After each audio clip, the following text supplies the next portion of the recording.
But all who call on his holy name will find their way, will feel no shame. Only those who follow the truth within, obey the Father, that's where life begins. All the loud voices, they lead astray, but Jesus is the truth, the only way.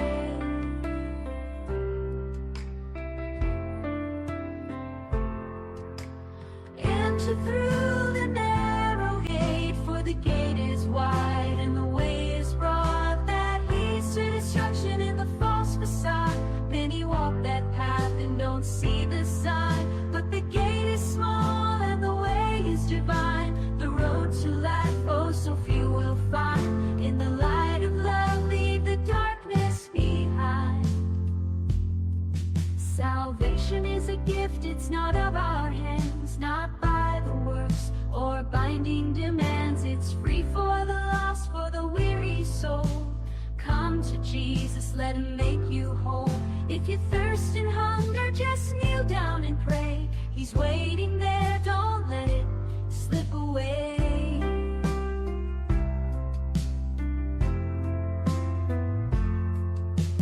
Enter through the narrow gate, for the gate is wide and the way is broad that leads to destruction in the false facade. Many walk that path and don't see the sign, but the gate is small and the way is divine. The road to life, oh so few will find. In the light of love, leave the darkness behind. Enter through the narrow gate, for the gate is wide and the way is broad that leads to destruction in the false facade. Many walk that path and don't see the sign, but the gate is small and the way is divine. The road to life, oh so few will find. In the light of love, leave the darkness behind. In the light of love, leave the darkness behind.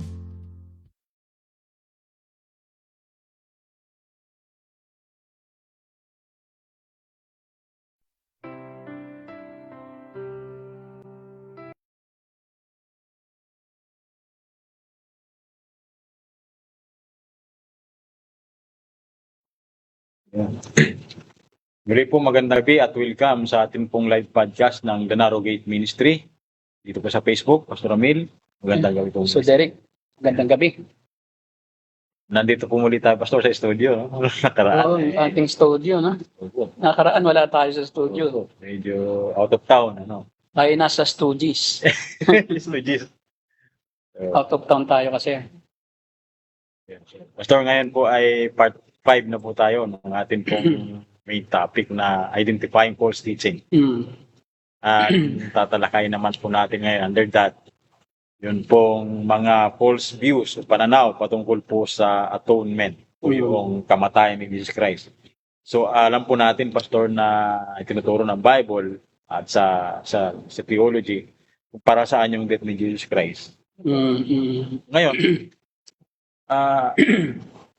ano po ba yung may mga iba't iba pong kasing view ng patungkol po sa atonement ni Jesus Christ? Sabi ng iba, ito po ay ransom lang yung view.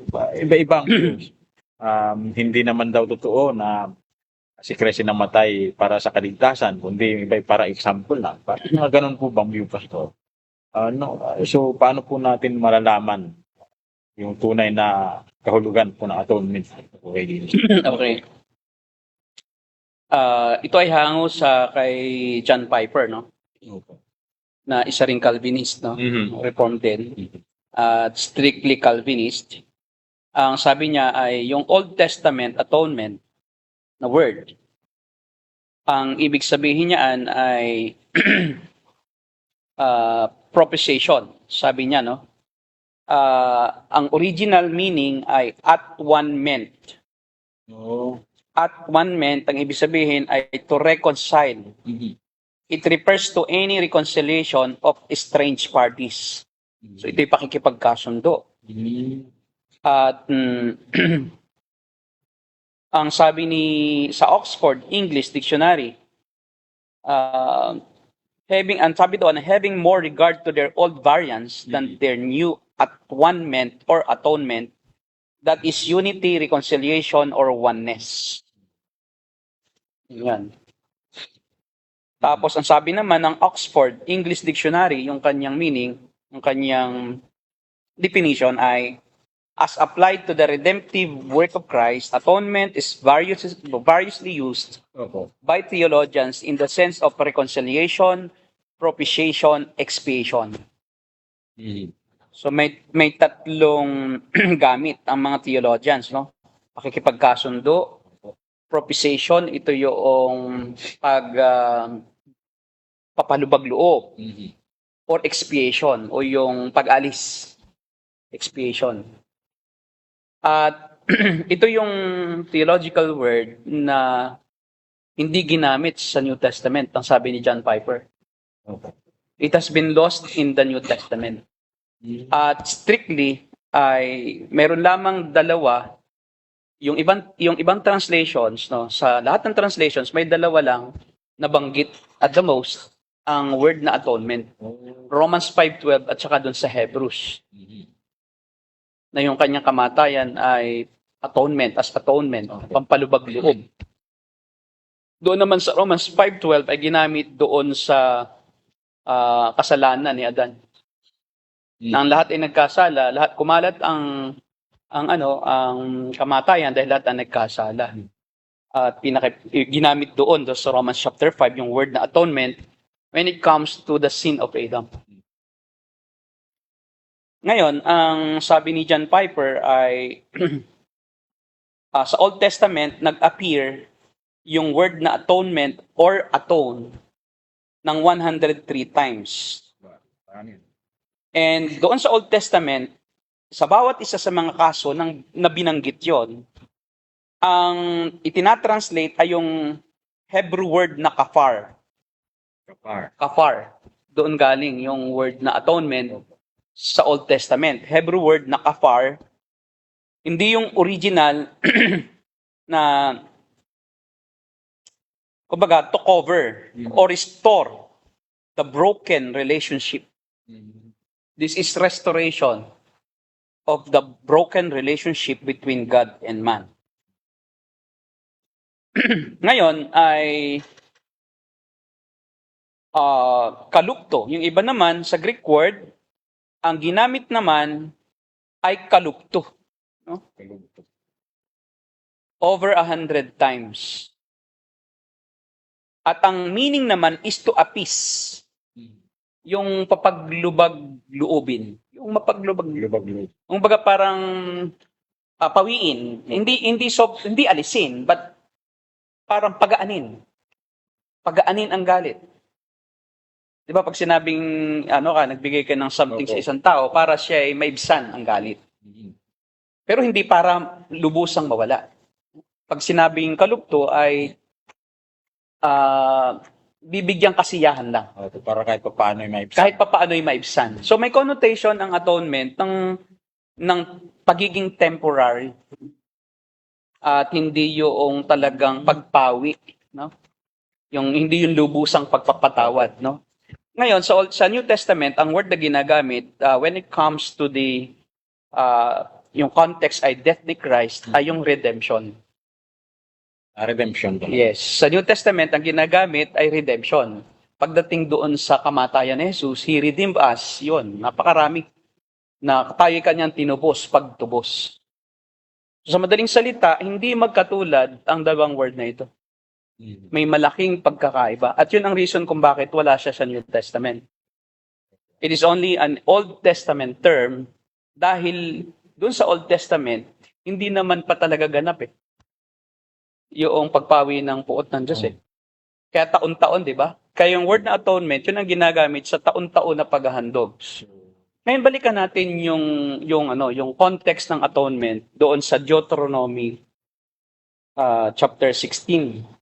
Leviticus chapter 16. Yan, tingnan natin. Yan, ang araw ng pagtubos. Pero ginamit sa Tagalog, pagtubos, no? Redemption ang gamit. Pero hindi redemption yan. So, wrong translation yan, sa totoo lang. dapat yan ay araw ng pagpapalubag loob o araw ng pagtatakip sa kasalanan o araw ng pagkakasundo. Kasi pwede tayong magkasundo pero hindi ibig sabihin, hindi na ako galit. So, meron itong connotation ng pagiging temporary yung atonement. Okay. Tingnan natin. Sa may 30, verse 30 and onwards. 30. Okay. Okay. No. Okay, sige. Medyo itaas mo ng konti. Kasi mismong yung 29, yun na yung ano eh. Dito, taas pa. Yan, sige. Yan, sige pa. Ito yung kambing na pakakawalan. Sa chapter, yan, sige. Verse 20. Pagkatapos magawa ni Aaron ang paghandog para sa dakong kabanal-banalan sa tugdang tipanan at sa altar na sunugan ng mga handog, kukunin niya ang pangalawang kambing. Ipapatong niya ang kanyang mga kamay sa ulo nito at ipahahayag ang lahat ng kasamaan, kasalanan at pagsuway ng sambayan ng Israel. So ngayon, masasalin sa hayop ang lahat ng ito. Ibibigay niya ang kambing sa isang taong naghihintay doon upang dalhin iyon sa ilang. Tataglayin ng kambing ang kasalanan ng buong bayan at pagdating sa ilang, ito'y pakakawalan. And then sa verse 23, pupunta naman si Aaron sa tuldang tipanan at doon uhubarin ang damit na suot niya na pumasok sa dakong kabanal-banalan at iiwan roon. Maliligo siya sa isang banal na lugar at matapos magbihis ng sariling damit, ihahandog niya sa altar ang handog na susunugin para sa kanyang sarili at para sa buong bayan. Okay. Susunugin din niya sa ibabaw ng altar ang taba ng mga handog. Okay, and the last. So, meron itong connotation ng para sa lahat. Di ba? Opo. Iuusal ni Aaron yung kasalanan ng bayan. So, meron tong connotation ng general propitiation. Hindi siya individual. So, at ang gagawin ay ang tawag dyan, asalel lamb. Yan yung Lamb of Atonement, yung kambing na pakakawalan sa ilang. Pagkatapos na usalin doon sa ulo ng kambing ang lahat ng kasalanan ng bayan, pakakawalan yon. At bawal iyon na galawin, yung kambing na yon. Walang tatatakan yon na ibig sabihin ginamit siya na pang-atone. Okay. Ngayon, sa Old Testament, ganun talaga ang atonement. Lagi siyang temporary. At para sa lahat. Para sa bayan. Or pwede rin individual kung ikaw mismo yung naghandog para sa sarili mo. Pero kasi itong Day of Atonement, para sa kasalanan ng bayan to eh. Kasalanan po naman. Para sa kasalanan. Sa kasalanan din ni Moses. May atonement din para sa kay Moses na pamilya. Bago niya gagampanan yung pag-atone o yung paghandog o paghandog ng kambing para sa bayan, para muna sa kanyang sarili. At sa kanya naman bull ang handog no, para sa pamilya niya. Bull para sa saserdote. Meron din naman na pinapatay para sa atonement din. At yung pinapatay na yon ay yung sin offering naman. Sin offering. Yun naman ay goat din para naman sa kasalanan ng mga tao at i-sprinkle niya yon sa atonement cover noong Ark of the Covenant. So makikita natin na temporary lang kasi taon-taon siya. Leviticus 16, ito ay kanilang, Yom Kippur, ito ang tawag.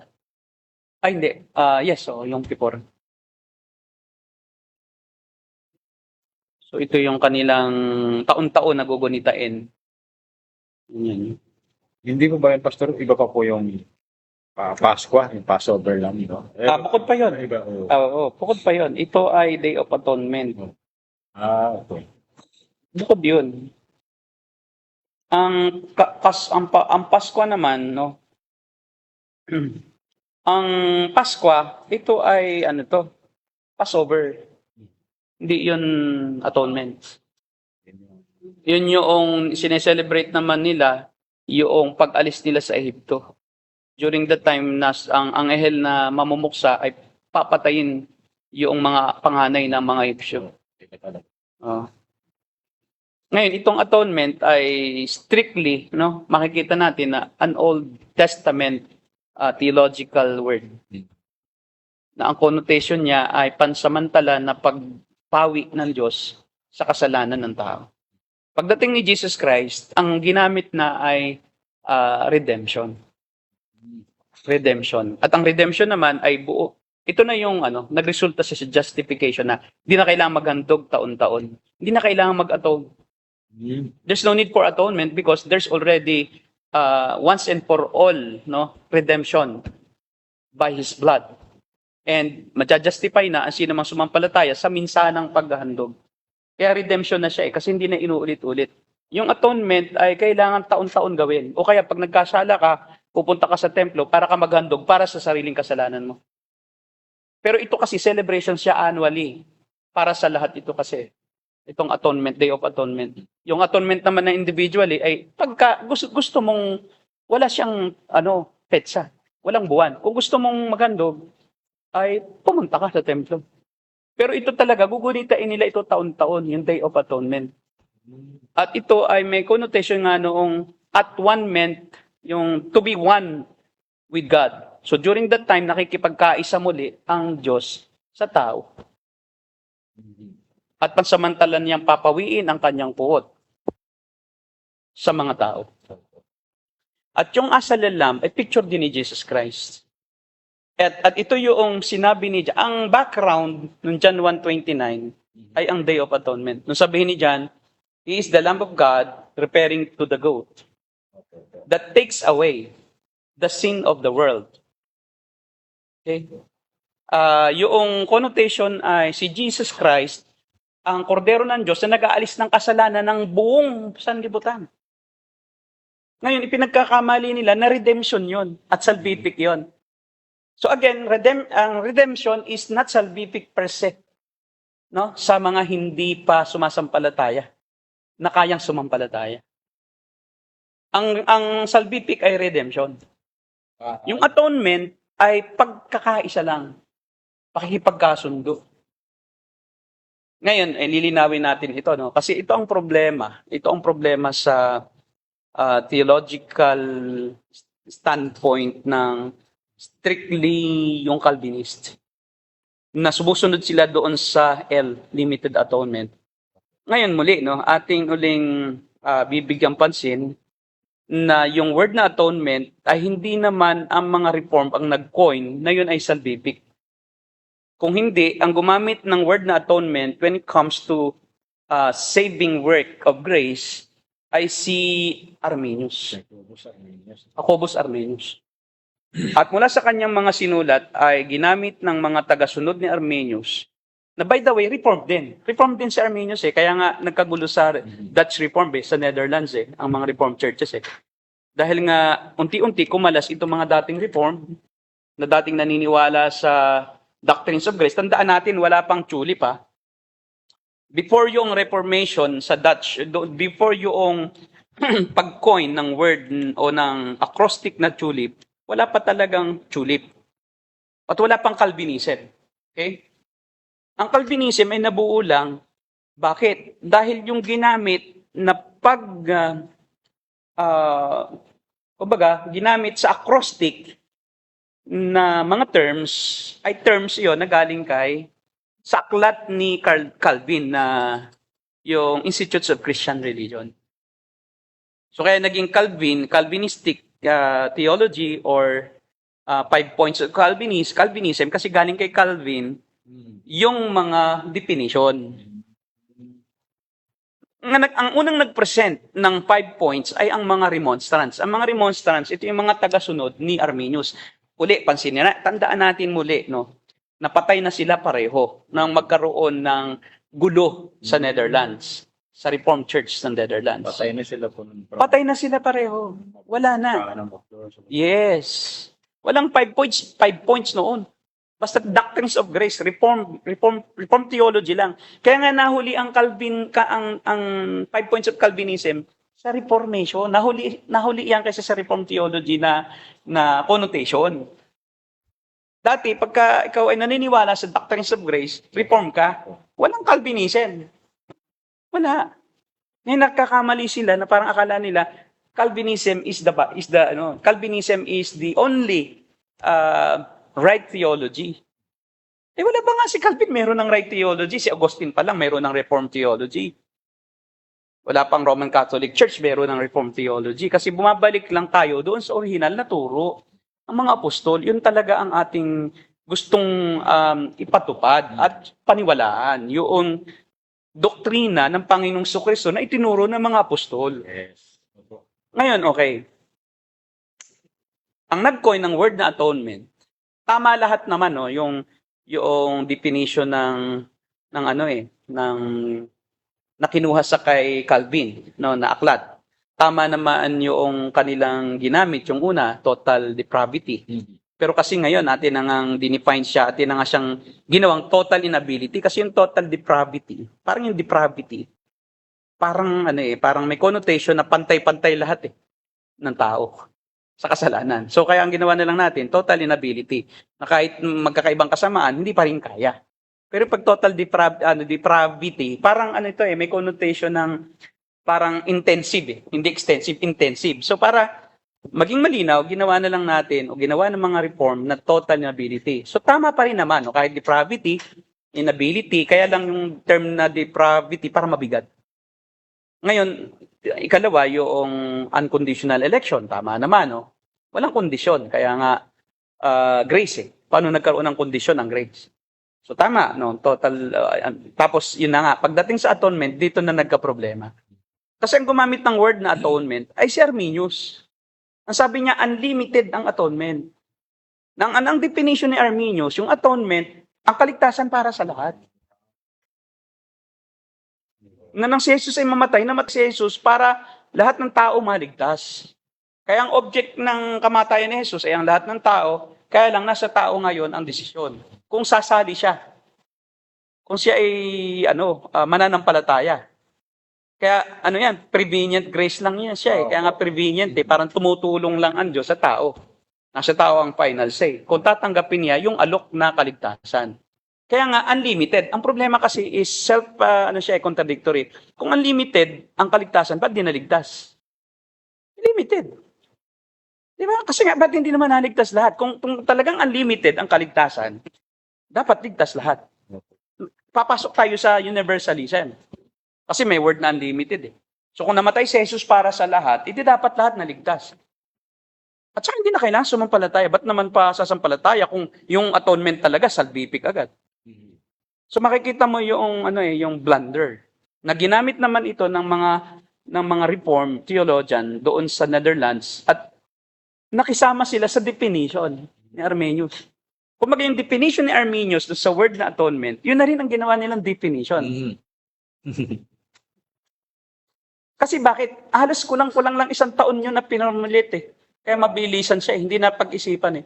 Tapos pinanindigan na rin ng mga reform na yun yung atonement, yun ay salvific yun.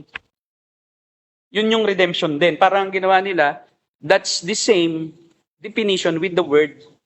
Yung atonement at saka redemption, iisang definition na yun ay yung kamatayan ni Jesus ay para sa lahat. Tapos dinagdagan na lang nila na effective lang sa ilan, doon sa tumanggap. Kaya nagkaroon ng tawag dito, enough. Yung pagliligtas ni Jesus Christ ay sapat para sa lahat. Yung pong Diba? Sufficient for all, but efficient only for some. Para lang magkaroon ng pagtatanggol na hindi yan salvific. Pag sinabi mong salvation, pag sinabi mong sufficient for all, salvific yan . Dapat hindi ganon. Dapat dinefine ano ba ang atonement. Kaya nga ako, 6-pointer. Naniniwala ako sa unlimited atonement, pero naniniwala din ako sa limited redemption. Okay. So pwede pa rin po natin, Pastor, palang Or particular redemption. gamitin yun pong Atonement. atonement. Pero dapat gamitin sa tamang pakahulugan. Ano ba ang pakahulugan ng scripture sa atonement? That is only to appease the wrath of God. So, That is not to redeem. And that is not eternal. Parang hindi siya once and for all yung atonement. Kasi paulit-ulit nga yung atonement. Kaya nga sa New Testament, di na kailangan . Hindi na kailangan ang atonement. Kailangan yung tao manalig para ma-redeem. Redemption ang kailangan natin para tayo maligtas. Kasi yung atonement is only to cover, to propitiate, no? To expiate, and to be one with God once again. Opo. Okay, ganito. Dito na magkakaroon ng solution. Yung infant salvation. Yun ang solution kung bakit ligtas pa rin kahit hindi sumampalataya. Kasi doon sa Calvinistic na pure Calvinism, kailangan pa rin manampalataya bago maligtas eh. Kasi kailangan daw ang faith. Ito ang problema natin. Kaya ang problema ni John Calvin is, children or who died as infants, children of the heathens or of the non-believers who died as infants, they cannot be saved. They're going to hell. Yun nga yung kanyang isang letter kay Servetus eh. Kasi ang kay Servetus, yun nga, Arminian siya eh, Servetus eh. Parang universalism, na parang para sa lahat ng kaligtasan ng tao. Pero ilang sasampalataya ang maliligtas. Para naman kay Calvin, hindi para sa lahat ng kaligtasan ng tao. At yun lang din, sasampalataya ang maliligtas.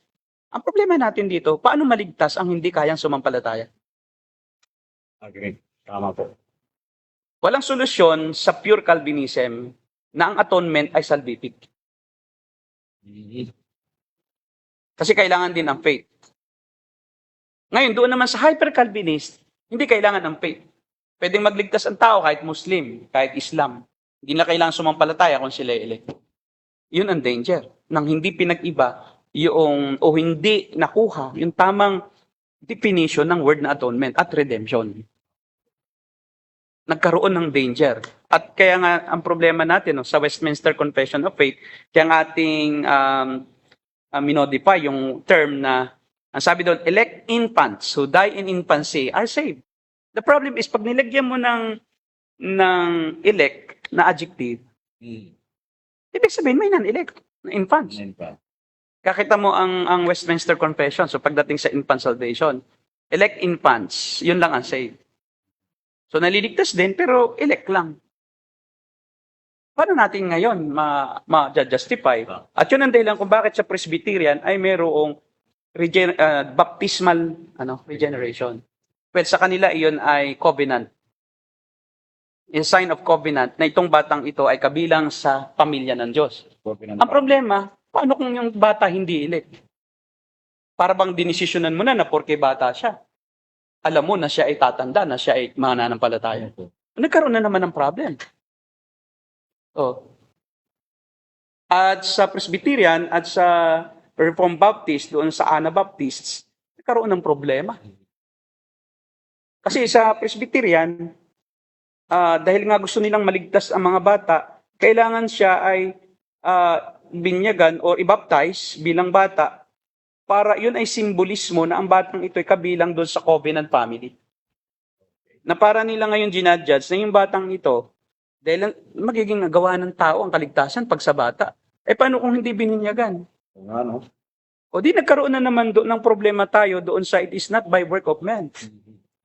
Magkakaproblema sa Ephesians chapter 2 verse 8 and 9 pag sa bata. Na ano yun? Pag sa bata ang kaligtasan, ang pagiging kabilang sa covenant family ay bautismo o binyan, sprinkling. Kapag dating sa matanda, hindi sa gawa. Pagdating sa bata, gawa ng iba. Ito, doon nagkakaproblema. Kasi bakit? Doon sa word na atonement, ginawa kasing salvific eh. Ginawang salvific. Ngayon, balikan natin. Kasi John Piper nga, naniniwala, nawala talaga eh. Nagtataka rin siya eh. Ba't nawala ang word na atonement sa kanya is parang naglaho lang yung term. Sa New Testament. Sa New Testament. Kasi Greek na nga naman. Yung New Testament. Nawala dahil Hebrew yun, kapar. Pagdating sa New Testament, nawala na yung term na atonement. Naging redemption. Hindi nawala. Kundi, yun ang dealing talaga ng Diyos eh. Nung dumating si Jesus, final na siya. Final siya na redemption na. Final atonement, which is redemption, ang equivalent na. Once and for all. Hindi na kailangan pang pag-isahin. Muli. Bakit? Ganito yan. Nung mamatay si Jesus, kaya, di ba, yung John 3:16 sa mga hyper-Calvinist, yung John 3:16 ay may theological gymnastics silang ginagawa. Okay po. Kasi pag sinabi nilang, for God so loved the world that He gave His only Son, that whosoever believe, okay, putututok sila doon sa whosoever believing. Whosoever believes, yan. Believing ones, yan ang, tama rin naman yon. Pero yung pagdating sa world, ginagawa nilang world of elect. Elect lang yan. Elect lang yun. Yun din yung mga believing ones. Yung elect, yung world. May ano tayo, meron tayong problema ngayon sa hermeneutics. Ang ginamit kasi doon is cosmos eh. Hindi naman elect eh, cosmos. The whole creation. Actually, that's the whole creation including human beings. Kaya nga sa kanila, walang pag-ibig, sa hyper-Calvinism, walang pag-ibig ang Diyos para sa mga hindi elect. Kaya yung for God so loved the world, yung world doon ay hindi mundo. Ang world doon ay yung mga believing ones. Ay, tika muna. Bukod kasi yung world doon sa believing ones doon sa text that whosoever believes on the believing ones will have eternal life.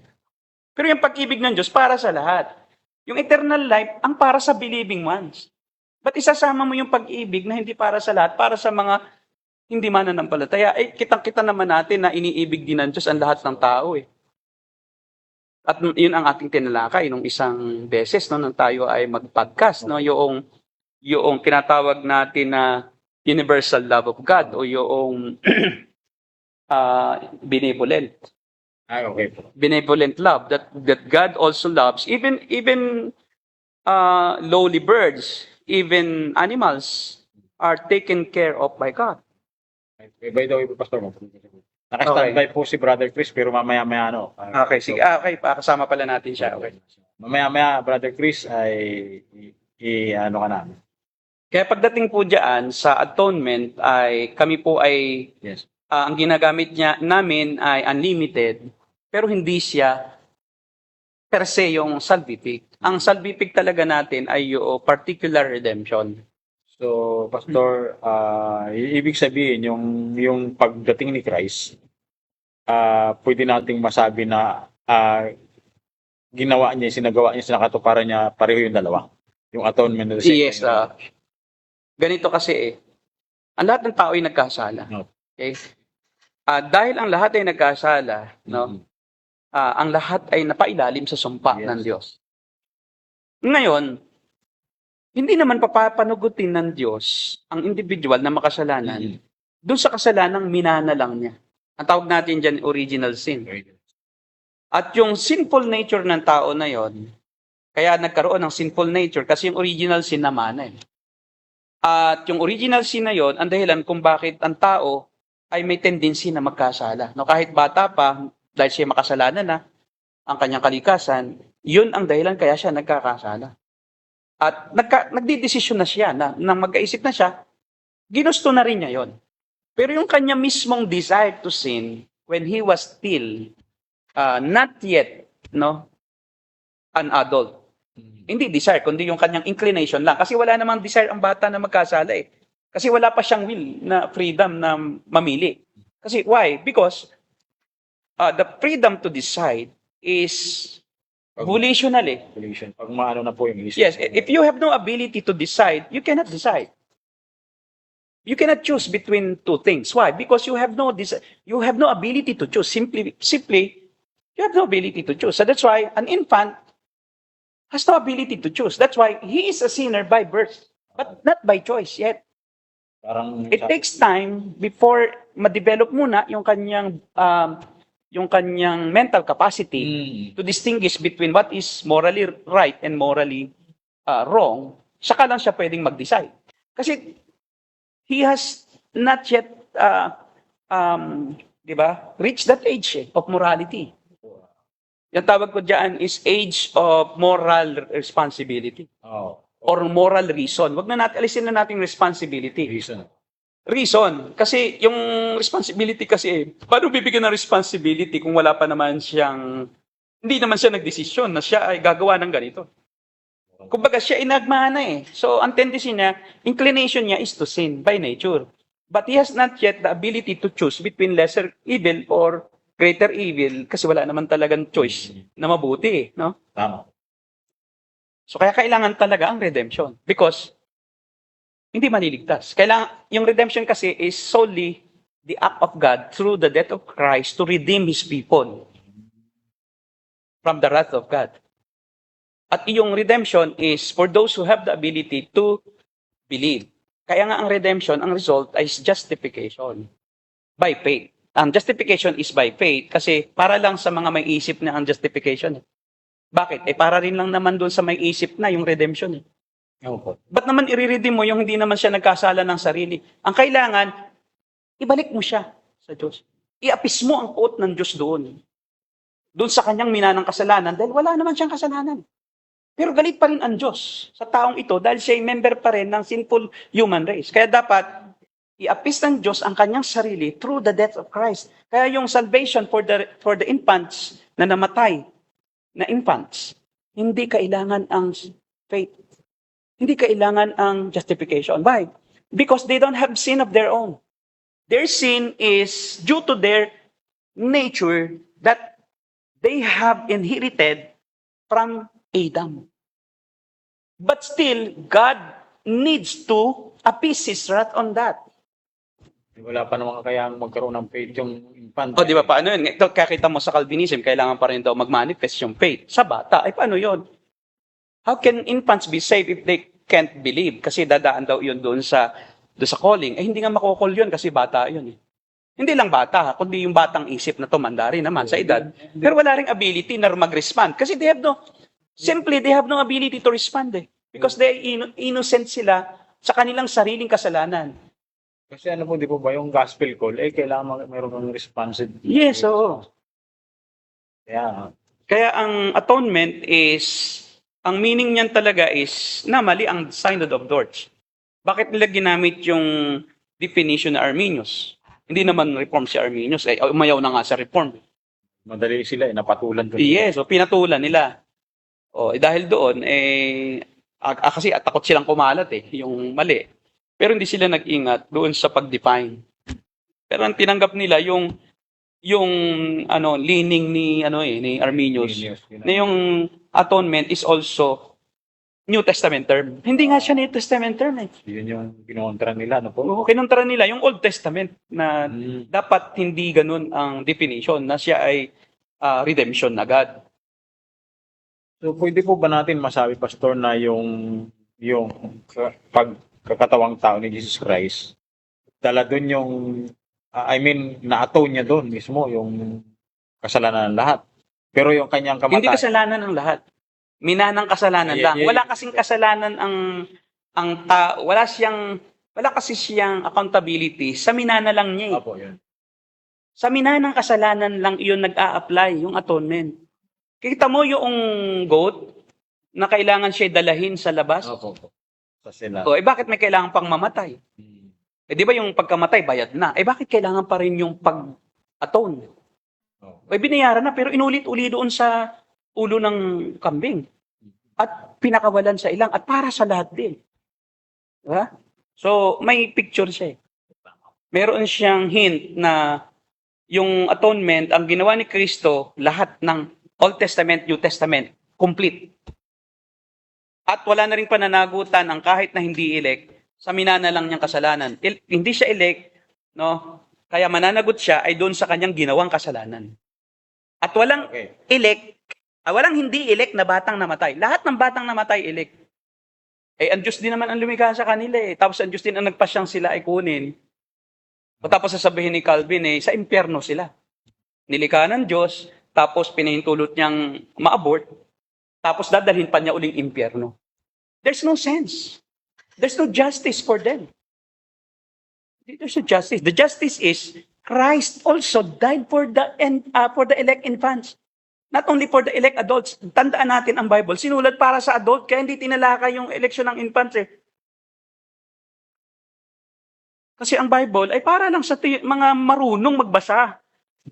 Hindi marunong magbasa, walang pananagutan na magbasa ng Bible. Kasi hindi ka nagbasa ng Bible, kaya nasa impyerno ka sabihin ng bata, paano yung kawawa namang bata ito? Diba, isinumpa mo na dahil nga di marunong, walang kakayahan. At yan ang problema sa hyper-Calvinism talaga ganun. Naniniwala sila na hindi elect. Pagka anak ng mga Sabatista, anak ng Jehovah, anak ng Katoliko, at namatay sila doon sa kalagayang ngayon, yung hyper-Calvinist, hindi sila saved. So that's why for hyper-Calvinists, there are lots of children in hell who died young without even the ability to believe. Pero yung infant salvation, wala ding lugar iyan sa Armenian. Kasi kailangan din sumampalataya eh. Paano ngayon maliligtas ang mga bata sa Armenian doctrine? Eh kailangan ng Armenian tulungan ang Diyos. Eh paano siya makakatulong sa Diyos para siya maligtas? Eh hindi nga niya alam. Hindi nga niya alam. So that's why in Armenian system, they have no place for infant salvation. Only in Reformed theology that there is a place for infant salvation Even yung mga, because of grace. even pastor yung mga mentally ill na adult, ay para sa kanila hindi pa naligtas yun. Para sa kanila. O, kita mo, kawawa. Kawawa. O, tapos yung mga anak ng mananampalataya, dinudge na nila na pag namatay sa langit. O, pwede yon kasi totoo naman pag kaso ang problema nila, yung judgment sa anak ng hindi Kristyano. Hindi rin nila masabi kung ligtas o hindi ang isang bata. Hindi nila masabi. Kawawa naman. Kasi elect lang daw yan. Ngayon, anong patunay na sila elect? Hindi naman marunong manampalataya. Sa bagay, ang doctrine ng salvation is wala namang mananatiling bata sa langit. Yes. Wala ding mananatiling matanda pag namatay sa glorification. Pantay-pantay ang age. Yun nga lang, ang sa mga bata, hindi sila nagkaroon ng awareness sa kasalanan. Mas deeper ang appreciation ng tumanda na nakaalam kung anong kasalanan, mas deeper ang appreciation nila sa langit. Kasi yung mga bata, wala silang differentiation eh. Kung ano yung kapatawaran, wala namang pinatawad silang sariling kasalanan. Pero still, heaven is heaven, and they will enjoy heaven.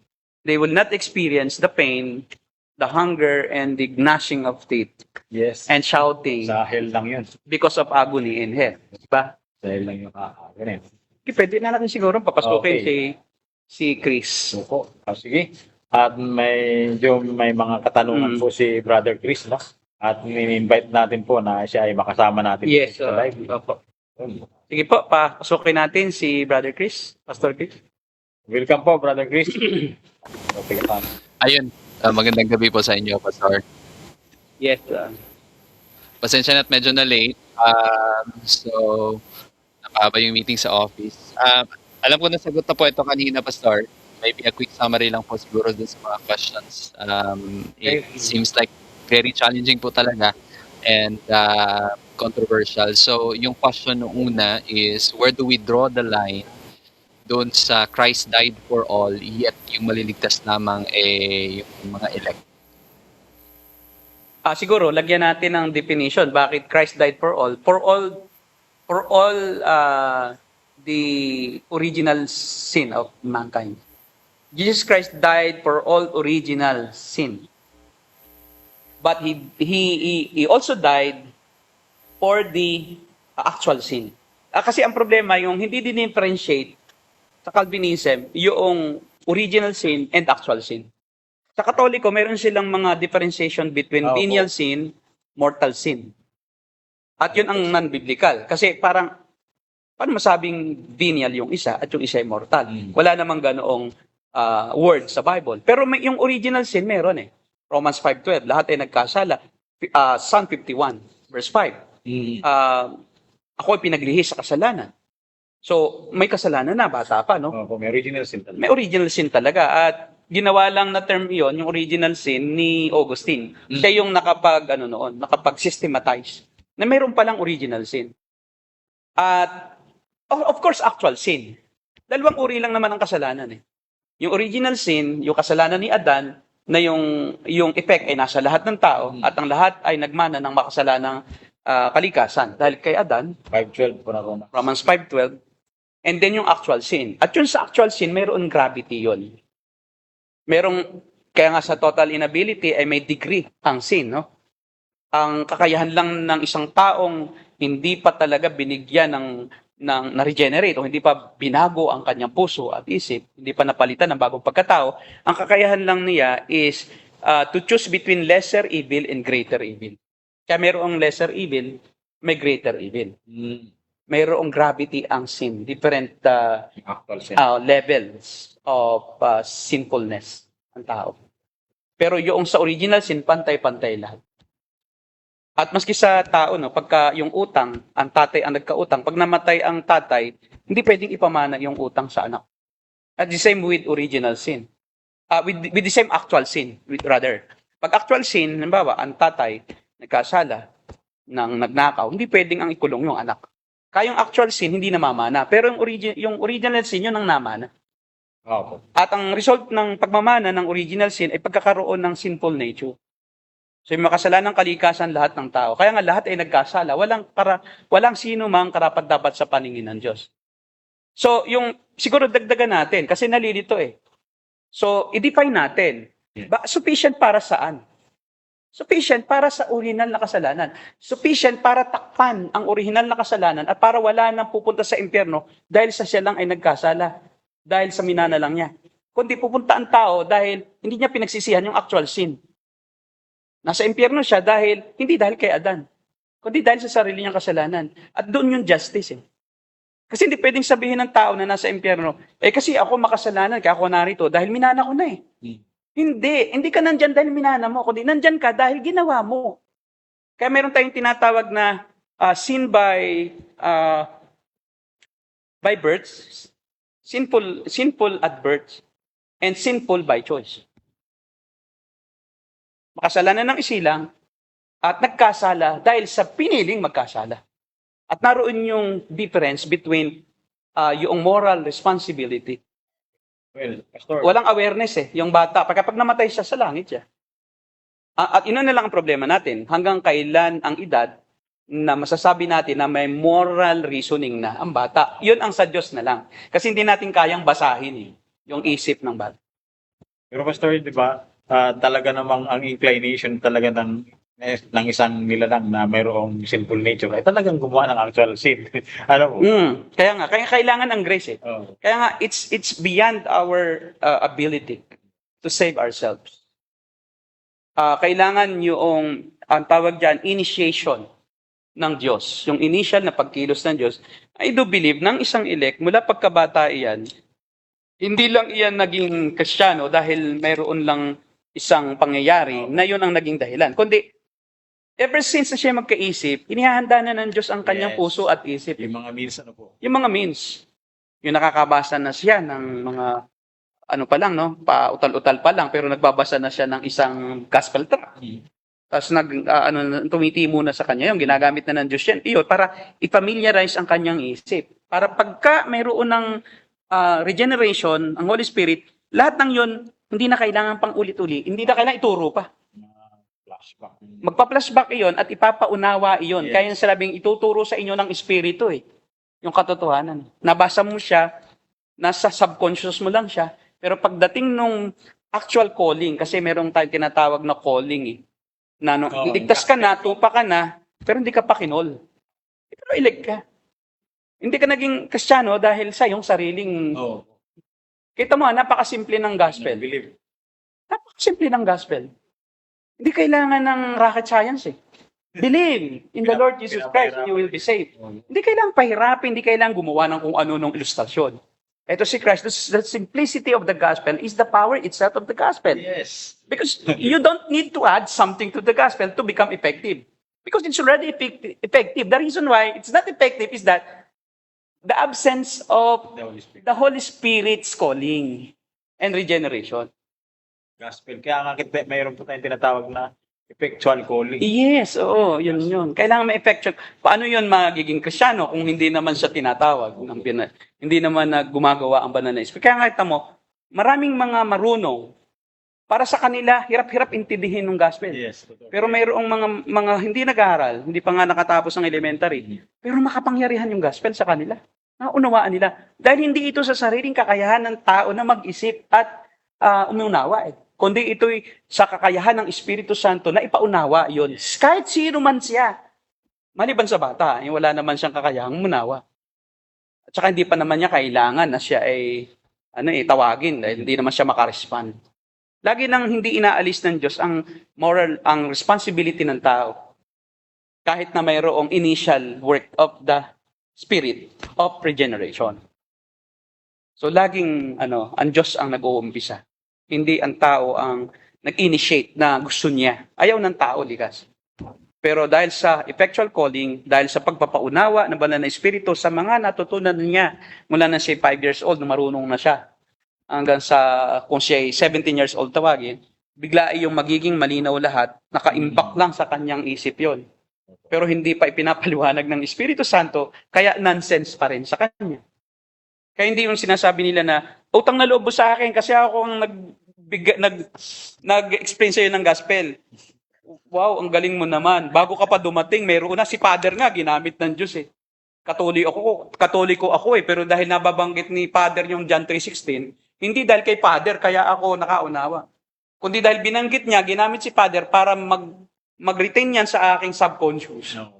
At pagdating ng panahon na ako'y tatawagin ng Espiritu, yun ang panahon, maunawaan ko, hindi ikaw. Kaya kahit ikaw pa, kung ayaw ang Espiritu Santo, ayaw yung explain sa akin, paano yun? Hindi ko maunawaan yan. Kaya it's all by grace. Baka mayroon pang follow-up. Okay, so Brother Chris, Lagyan natin ng sin. Anong uri ng sin? Saan siya generally i-apply yung tawag doon, sufficient for all.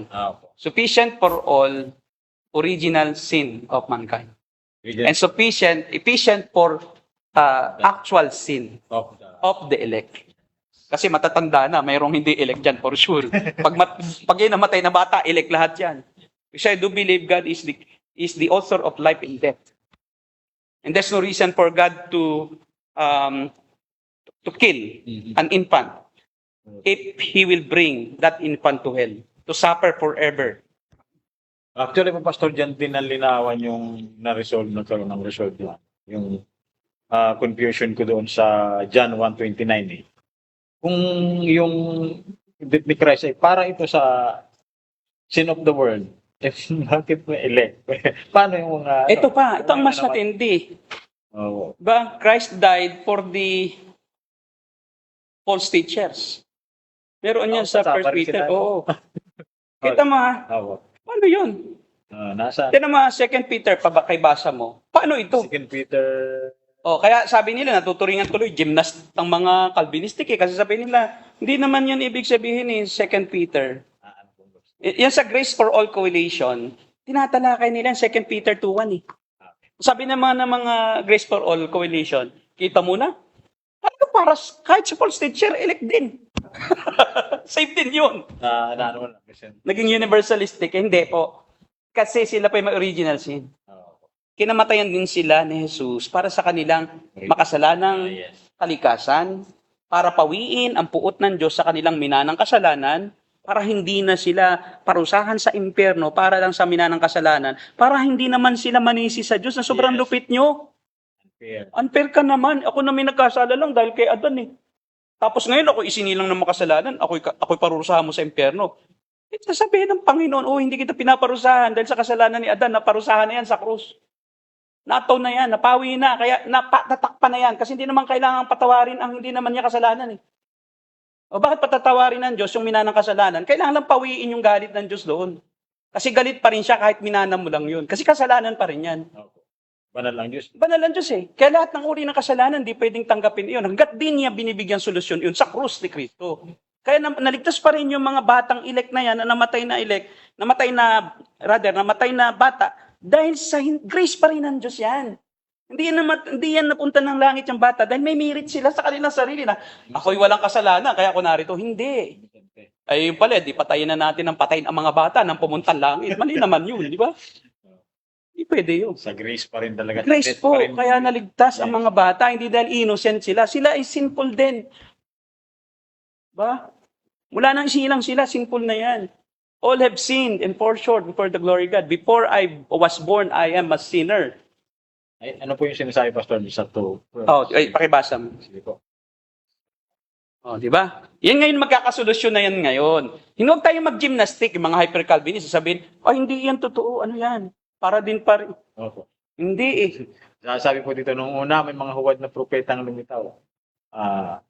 Israel. Kaya hindi naman, may darating sa gitna ninyo ng mga huwad na guro lihim silang magtuturo ng mga maling aral na ang dulot ay kapahamakan. Pati ang Panginoong nagligtas sa kanila. Oh, tanong mo, niligtas din sila. Saan sila niligtas? Ay, false teacher nga sila.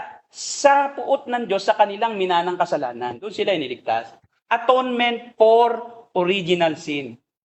Hindi naman inalis yung kanilang sinful nature, but ang inalis yung parusa. Kaya iniligtas din sila ng Diyos eh. Doon sa parusa para doon, dahil may ginawa din si Jesus para sa kanila. Kaya doon makikita natin yung talagang justice pa rin eh.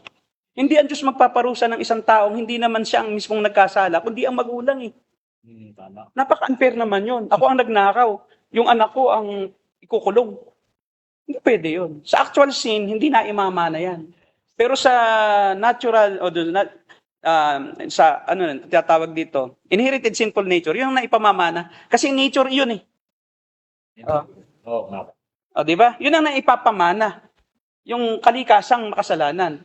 O kaya, paano yun? Yung bata maligtas, kung siya makasalanan, susolusyonan yun. Yun ang sinulusyonan ng atonement. John 1:29, sabi doon, di ba? Behold, the Lamb of God that takes away, di ba? Hindi forgives. Hindi ni-redeem. Inalis yung parusa. Ang tawag diyan ellipsis, hindi lang binanggit yung parusa. Pero ang inalis parusa, hindi naman inilis ang sinful nature eh. Kasi bakit? Common sense, nagkakasala pa rin. Yes. O edi kung wala ng sinful nature, hindi magkasala yung mga bata at lahat ng tao, di ba? Kasi inalista pala eh. Kundi, ang tinake away, yung anger ng Diyos doon. Yung wrath ng Diyos at parusa ng Diyos doon sa kanyang pagiging likas na makasalanan. Pero siya parurusahan pag hindi siya sumampalataya dahil may actual sin. At ang mga elect lang na adult ang hihingi ng tawad. Kasi sila ang tatawagin sa calling eh. Yung effectual calling. Dapat maging malinaw eh. Ang nangyayari kasi, definition lang ang problema. Simpleng definition. Nagkakaroon ng nuance talaga dyan, Pastor, no? Nagkakaroon ng nuance doon sa meaning, Yes. sa definition ng atonement. Kaya ako noon, litong-lito rin sa Calvinism eh. Bakit nag-gymnastic tayo pagdating sa John 3:16? Yun. Bakit tayo nag-gymnastic pagdating sa John 1:29? Actually, Bakit tayo nag-gymnastic doon sa 2 Peter 2:1? At doon sa English na-atone din sila. Who redeemed them eh. Ginamit ka redeem eh. Kasi nga sa New Testament, ang gamit na redemption eh. Hindi yun ang ginagamit. So namatay din si Jesus para sa mga false teachers. Para sa lahat kasi, yung kamatayan din eh. Yung visa para sa actual sin. Para sa mga elect na adult. Baka po mayroon pa rin. So, I hope. Pastor, sorry. Yung kanya kamatayan po is, yung atonement is para sa lahat. So may parang dalawang effect yung kanyang kamatayan, atonement and the redemption. So the Yes. atonement is for all, pero yung redemption is only for the elect. Yes. Elect adult. Tapos, so where do we draw the line daw po? Pagdating naman sa sovereignty ng Diyos na siya yung may pakana lahat, siya yung plano, siya yung tumutulong sa believer, including the faith. Where do we draw the line naman daw po?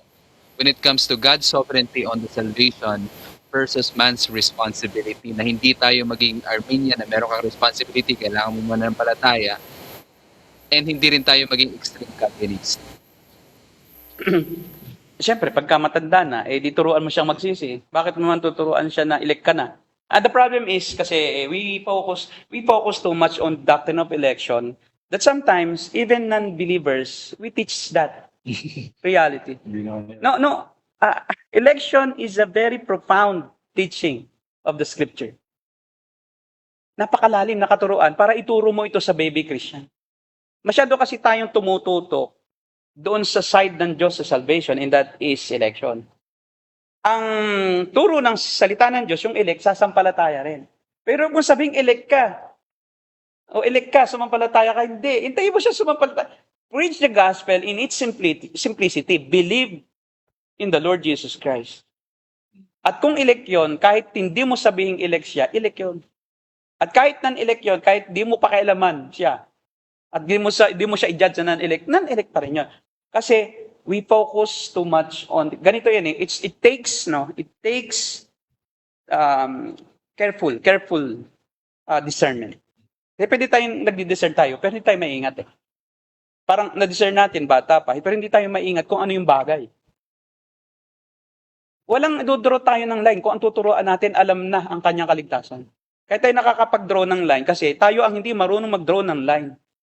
Turo tayo ng turo kahit hindi nan-elect, sinasabi natin na elect, baka hindi ka elect o baka elect ka. Teka, wait, nobody knows who the elect are.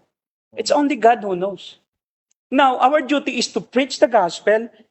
Inuutosan silang sila yung magsisi. About election, bahala na ang Panginoon kung sino ang elect.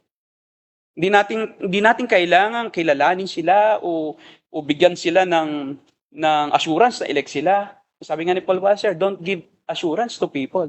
Only God and that person himself know if he is or she is saved. Kahit nga wag nating piliting matiyak siya. Baka magkaroon tayo, ma-develop lang natin yung built-in assurance. O false hope. Hayaan mo na sila ang mag-discern sa kanilang sariling spiritual na kalagayan. Huwag natin silang i-define according sa nakikita natin sa panlabas. Kasi that's very dangerous. Ngayon, drawing the line between God's sovereignty, no, there's no line. There's no line. Because that is parallel. Pareho silang katotohanan na hindi nagtatagpo ang dulo. Parallel lines that we can see the Senate. Yung responsibility. But they are connecting. But we don't see because of our Finite. yes, Finite yung mind natin. yung finite wisdom. Yes. Kasi ang sovereignty ng Diyos, sa Diyos yun eh. Paano mo maaabot yung isip ng Diyos? Pero maraming sa Biblia na siya sovereign. Oo nga. So doon lang tayo sa tinatawag na revealed truth. Doon tayo sa revealed truth. Yung alamin natin, yung hindi sinabi ng Biblia kung sino ang elect, kung hanggang saan ang sovereignty, sa kaligtasan, na hindi naman pinalam ng Diyos, kung sino ang ligtas. Basta ang alam natin, may bilang, no, ang maliligtas. Romans 11. Pero, hindi natin kilala kung sino yon. Kaya wag tayong mag-judge kung sino ang ligtas o hindi. Ngayon, siguro, drawing the line between God's sovereignty, wala namang line yan eh. Parang totoo yun eh. Nagkakaisa siya eh. Hindi naman siya magkaiba eh. Hindi naman siya nagkukross. Hindi siya nagkukross. Parallel siya. Pareho siyang totoo. I mean, Pastor, Pareho mong bigyan din. yes po. Ipinili ng Diyos ang sino ang maliligtas, pero ang maliligtas magsisisi. Magsisi ka. Hindi pwedeng elect ka na kahit di ka magsisi. Hindi pwede yun. Pero Hindi man pwedeng sabing elect ka kaya Pastor, magsisi ka na. Pastor. Hindi pwede. Pag sinabing kailangan niya magsisi, baka sabihin naman ng mga Armenian na, di nagsisi, meron siyang role, meron siyang part. Ay di hayaan mo silang mag-judge kung sila Armenian. Basta ikaw Calvinist. Basta ikaw Reform. Actually, di ba po, Pastor, yung repentance ay gift pa rin yan. Kaya nagsisi yung tao, once na nagsisi ang isang tao, kasi, binigyan siya ng conviction ng Holy Spirit. Yung Holy Spirit pa rin ang nagbigay ng kakayahan sa kanya na mag-repent. Makita yung kanyang depravity. So, Hayaan mo sila kung anong isipin nila. Pagka sila ay nasa jurisdiction mo na. Kasi hindi natin jurisdiction, we cannot change their mind eh. yes. At saka problema, pag wala sila sa circle natin, paano sila makikinig sa atin? So, it's still God's decision for them to become a Calvinist. Kasi I believe, even belief in Reformed theology is election pa rin. Yes po. Yung belief in Arminianism, election pa rin. Kasi hindi naman yung paniniwala sa Calvinism o Reformed theology o Arminianism ang magliligtas, kundi ang grace. So I do believe there are Reformed that are not going to heaven because they are not elect. I believe that there are Arminians who are going to heaven because they are elect. It doesn't matter if you are it doesn't matter if you are believing in election or not. Hindi 'yun ang pagliligtas eh. What matters is, do you trust in the finished work of Christ? And whether you like it or not, if you trust in the finished work of Christ, you are among the elect. Even without you knowing it. O kaya, definition mo, ang kamatayan ni Jesus ay hindi sapat at kailangan kong manampalataya. Kung totoo ka pa rin sumampalataya. Di ba? Kay Jesus. So, yun ang iyong naabot ng theology. Kaya lang, papahirin ng Diyos ang luha mo eh. sa langit pagpunta mo kasi nagkamali pala ako, Panginoon, patawad. Akala ko may ambag ako eh. Hindi. Yung pala. So, ganun. May pagtuturo pa rin na final na pagtutuwid sa lahat ng mali. At yun nga lang, mas malaki ang danger sa Armenian kaysa Calvinist. Kasi ang Armenian is nagtitiwala talaga to the point at baka hindi talaga sila saved. Kasi bakit ayaw nilang pagtiwalaan na si Kristo lang ay sapat mo?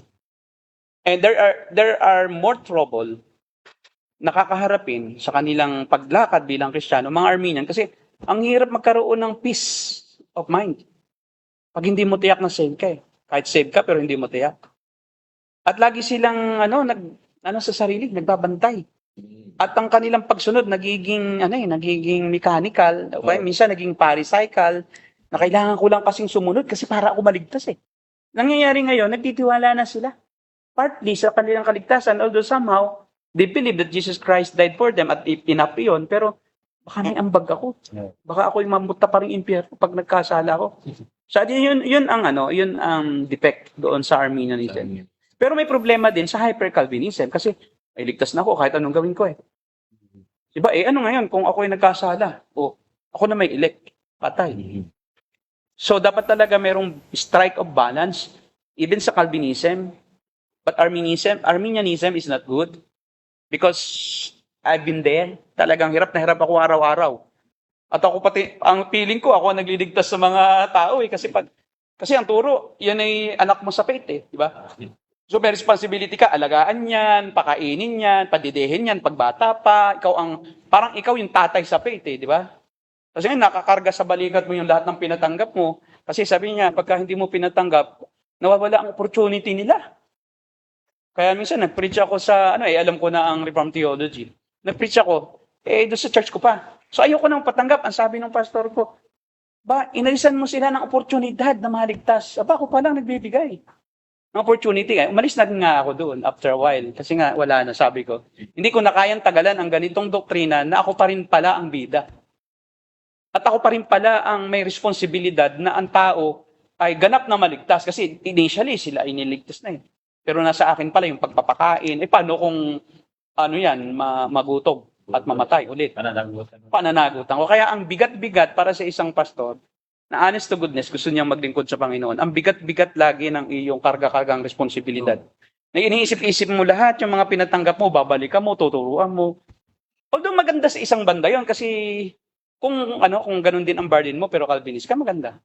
Kasi talaga masipag ka. Pero kung ang kaisipan mo kasalalay kasi sa akin yung pagliligtas. Mali yun. At ang effect noon sa'yo is burdensome ang ministry, burdensome. Tapos pagka sila ay tumalikod, parang sinisisi mo sarili mo, siguro hindi naging sapat yung aking pagtuturo, siguro ako ay hindi sincere, siguro nawalan ng kapangyarihan ang Diyos. Minsan tinatanong mo na rin, nailigtas sila finally, ba't sila na may naging Kristiyano, sumunod naman, diba, initially, ba't ngayon tumalikod? Parang mayroon ako nabasa, hindi ako makapaniwala. Yung founder pala ng Students for Christ Students for Christ. Campus for, hindi, may isa pa, basta Youth for Christ. Yung Billy Graham, ang founder, at saka yung isa naging agnostic. Pastor siya. Joshua Harris ba yun? Hindi si Joshua Harris. Hindi, si Joshua Harris, iba yun eh. Yun yung sa mga young people eh. Matagal na, matanda na yun, patay na yun. Na in-interview siya ni Lee Strobel kasi yung niya sa faith, nag-dwindle siya, at saka nag-apostatize siya. Sinabi niya, I don't believe in Christ anymore. At may sinulat pa siyang aklat na farewell God. Nagpaalam siya sa Diyos.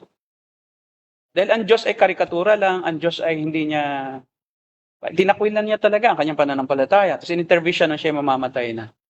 At ang kanya, alam mo, sabi niya, nang mabanggit si Jesus Christ, umiyak. I miss him, sabi niya.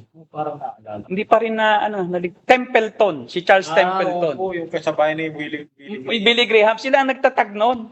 Yung Youth for Christ, imagine. Tapos napaka-dynamic preacher niya. Tsaka talagang convicted, talagang si Charles Templeton.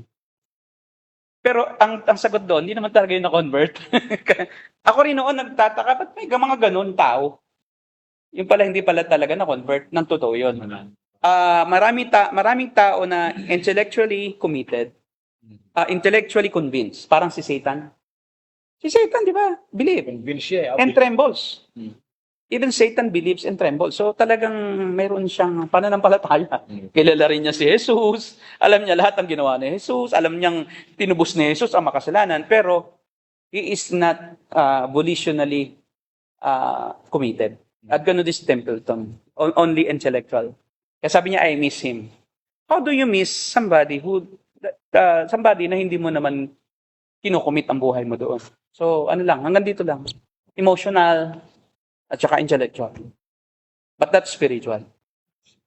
He is not spiritually alive. He is dead. He cannot appreciate the things of God. Yeah. But he can appreciate material things that comes from God. He can appreciate all the truths of the scriptures that are illuminating, that are convincing. But if you are not spiritually alive, you will forget about it. Time will tell kung totoo ka o hindi. May mga tao na talagang pastor na nga, naglingkod na. Pero nung matanda na, saka nagloko at sinabing, hindi naman ako tunay na naniniwala sa Diyos. Kaya ni Charles Templeton, paano may paliwanag?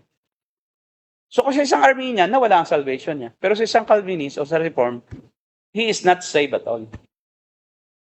He is just intellectually convinced. Sila yung mga sumama, nangaral, nagpagaling, pero after ng paghukom, pagkatapos na sila mamatay sa araw ng paghukom, sabi ni Jesus, hindi ko kayo kinikilala. Kayo mapaggawa ng masama. Because you are not really converted. 7:21, You are not 23. true Christians. So, Matthew 7:21 to 22. Ayun, baka pa pastor baka may follow-up question si brother. Okay, sige. Ano po, Pastor, sa ganang akin lang po, feel free to correct. So, kumbaga, yung believing and repenting is part of the process. However, since we are totally unable, ang Diyos din naman ang tutulong sa atin to come up to repentance and believing. Tama po ba? Actually, hindi lang tumutulong ang Diyos eh. Kasi pag sinabing tumutulong, Arminian na yun. Kasi ganito ang una, no? Sa tinatawag natin na yung the golden chain of salvation, diba? Ordo Salutis, nauuna talaga dyan yung election eh. You're elected before the foundation of the world. Tapos God foreknew you. And then may calling. Wala kang ginawa. May nagawa ka na ba nung i-elect ka? Hindi mo tinulungan ang Diyos nung ikay hindi pa tao. Iligtas, sa totoo lang ganito ito lang very profound. Huwag niyo itong gagamitin sa hindi Kristyano. Ngayon kung may nanonood na hindi Kristyano, hindi ito para sa inyo. Para ito lang sa tunay na kumilala kay Kristo. Ganito yon. Mga kapatid, this is a very, very profound truth. When you were not yet born, you are already saved. Even before you have committed, even if you have not committed anything good or bad. Si Jacob. Di ba? Before you were born, you were chosen eh. So you are already saved. Ginagamit lang ang term na nasave ka pag naligtas ka because of human finiteness ng mind. Kasi hindi niya maubos maisip, paano ako masave? Di pa naman ako sumampalataya. Pero sasampalataya ka kasi save ka na eh. Tandaan nyo, ang sabi sa Isaiah 53, we are like sheep that have gone astray. Hindi tayo goats na naging sheep. Tama. We are not goats that became astray who became sheep. Hindi. We are sheep that have gone astray. But tayo tinawag na para tayo maka-actualize. Para natin, ano ang nangyari nun? Na-appropriate na lang natin ang salvation at naunawaan natin nung tayo ay tawagin. Oh. Pero save ka na kahit nung ikaw ay nasa kasalanan ka pa. Nung ikaw ay nagluluwal pa, kung ikaw ay naglulublob ka pa sa kasamaan, nung addict ka pa, elect ka save ka. Kaya darating ang panahon, tatawagin ka kung tumanda ka. Ano? Pinag-usapan natin matanda. Pag bata, hindi na nga tatawagin. Hindi naman makakapag-desisyon yun. Elect na talaga. Ngayon, okay. Kaya yung salitang tutulungan tayo ng Diyos is hindi yun viable sa isang reform. We did not help God. We have not been helped by God. But God is all in our salvation. God is the one who orchestrated everything. Kaya nga po, monergistic. Kaya monergistic pa rin tayo. Pagka ganoon, synergistics na view. May reform kasi na synergistic na parang Pagkatapos mong maligtas, ay tutulungan mo siyang ma-maintain.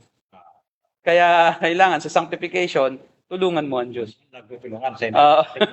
Hindi. God is working in you, walang tulungan. God is already working in you so that you can work out your salvation. Sabi doon sa 13, And the Holy Spirit is indwelling you. How can you help Him? He is the one demonstrating what you are doing. Yung peace, yung joy, nanggaling sa Kanya yan. Iyo lang inilalabas eh. Inilalabas mo lang ang good work because may gumagawa sa iyo, sa puso mo, na good work. We are just extension of the Holy Spirit. When we do good work, it is the Holy Spirit who is doing good works through us. When we are when we are forgiving somebody, it is the Holy Spirit who gives us a forgiving heart. It's not our own heart, it's our own strength. Alam mo, hindi natin kita, minsan sa salita, hindi ko mapapatawad dyan. Pero pag Kristiyano, kapag naroon na, napapatawad mo eh. Kasi ikaw yun eh. Hindi mo kaya talagang patawarin yung tao eh. Hindi talaga. Pero pag naandyan na, pinapatawad mo talaga alang-alang sa Panginoon. Dahil ang banal na Espiritu, ang nagtutulak sa'yo na gawin ang mabuti. Hindi talaga tayo iyan. Pero hindi So, tayo Pastor Ramil, robot. Hindi tayo ito na robot, po yung Pastor.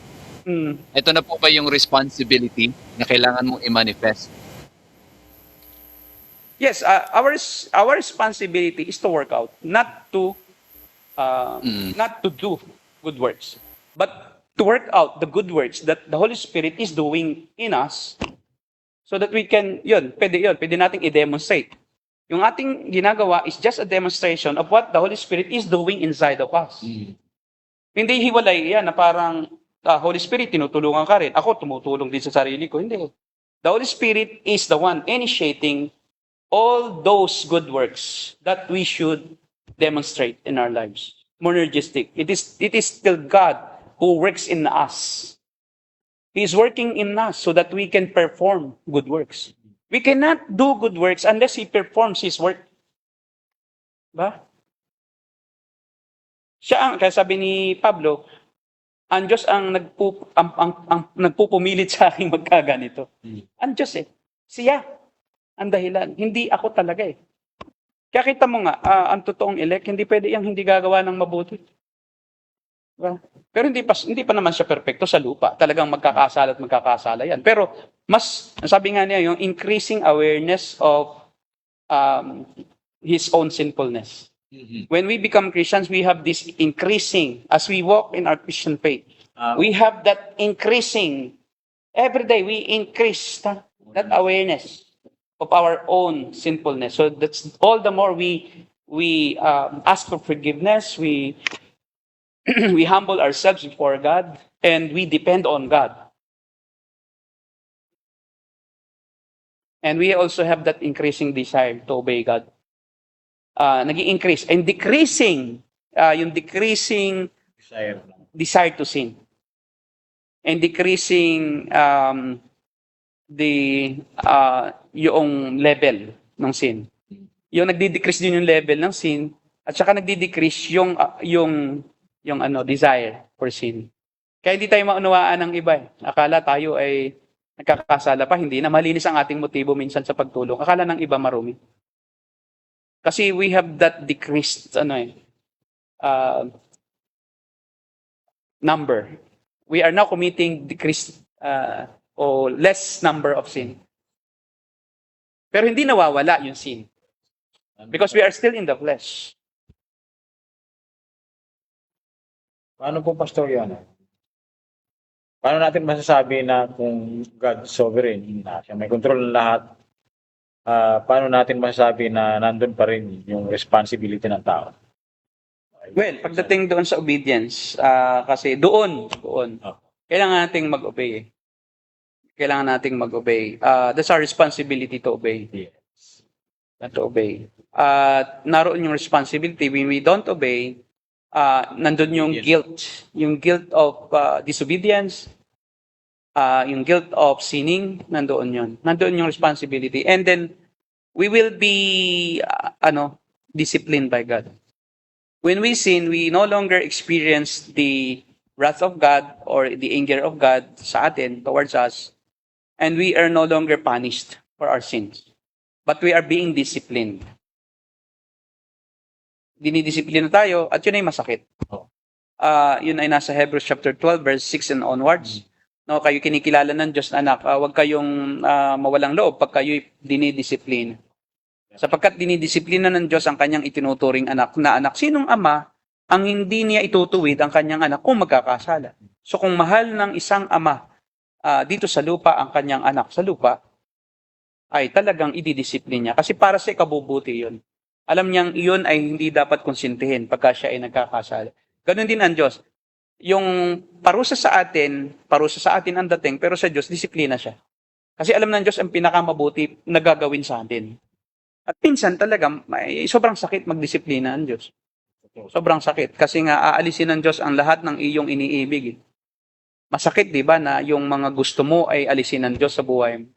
Maaring ito ay isang sasakyan, maaring ito ay isang negosyo, maaring ito ay isang malaking halaga, maaring ito ay tao. Pero hindi niya gusto iyon na iyong pagtuunan ng atensyon dahil maaakay ka palayo sa Diyos eh. Diba? Aagaw ang atensyon mo mula sa Diyos patungo sa bagay na yun. Kasi anumang ating inibig ng higit sa Diyos, anumang ginusto natin ng higit sa Diyos o pinapantay natin sa Diyos, anumang karibal ng Diyos sa buhay natin, yun ay ating Diyos-Diyosan. Yes. Yun ang Diyos-Diyosan, yung nagiging karibal ng Diyos sa atin. At kalimitan, no, ang ginagamit ng Panginoon Kristo na karibal talaga ay mammon, no? Yung kayamanan. Kasi yung pera ang pinakamatinding karibal ng Diyos sa puso ng isang mananampalataya rin. So, kahit ang isang mananampalataya, yun ang responsibility. Naroon yung responsibility na tayo sumunod. Dahil kung di tayo susunod, papaluin tayo eh. Pero disiplina. Disiplina, hindi para tayo patayin o saktan lang.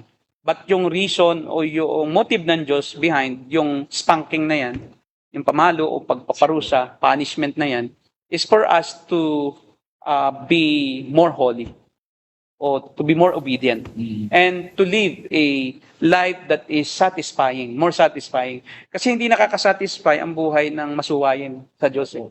Ranas mo yan kung ikaw ay tunay na lingkod ng Diyos. Pagka ikaw ay sumusuway, pinipilit mo yung gusto mo, ang hirap eh. Ang hirap. Ikaw sabi nga ni Pablo, para kang sabi ng Panginoon kay Pablo, para kang sumisikad sa matulis. Diba? Hindi mo ba alam na dahil ako inuusig mo, sinusumisikad ka sa tulis? Dahil ako nga ang Diyos tagapagligtas, ako lalabanan mo. Sumikad ka sa masakit. Ikaw din ang nasasaktan. Pag lumalabang ka sa Diyos, ikaw din ang masasaktan, hindi ang Diyos. Hindi kailanman masasaktan ang Diyos. Alam mo yung ang iba kasi, pag nagkasala ka, nasasaktan ang Diyos, no? Sure. God is so powerful. Who are you? That you will, parang napaka-importante mo sa Diyos, masaktan ang Diyos dahil sa'yo, no? Pero ayaw ng Diyos kasi na ikaw ay mapahamak. May mga... Last na po muna ba, sir, dahil may mga question po sa panel. Clarification lamang po ito. Nung nabanggit niyo po kanina kasi na lahat po ng mga bata or infants na namatay before the age of moral ascendancy ay mga elect. So, ibig sabihin, yung Ephesians 2:8 na saved by grace through faith, parang hindi applicable sa kanila. Kung meron man, yun yung atonement. But po. initially, they're saved by grace through election. Kasi wala pa naman silang... Applicable pa rin yung Ephesians chapter 2, verse 8 and 9. Kasi yung faith doon ay through lang, hindi po yun ang nagsisave. Ang faith is instrument lang to appropriate. Ang nagsisave yung grace, kakita mo sabi ni John Calvin, ang explanation niya nung Ephesians 2:8 and 9, ang meritorious cause ng salvation is grace. By grace. The instrumental cause is faith. So even if you remove the instrument, still may merit ang Diyos salvation ng mga bata. They cannot believe, but still, ang salvation is not faith. Oh, Kaya alam mo, mali din yung term na salvation by faith. No, that is not true. by grace.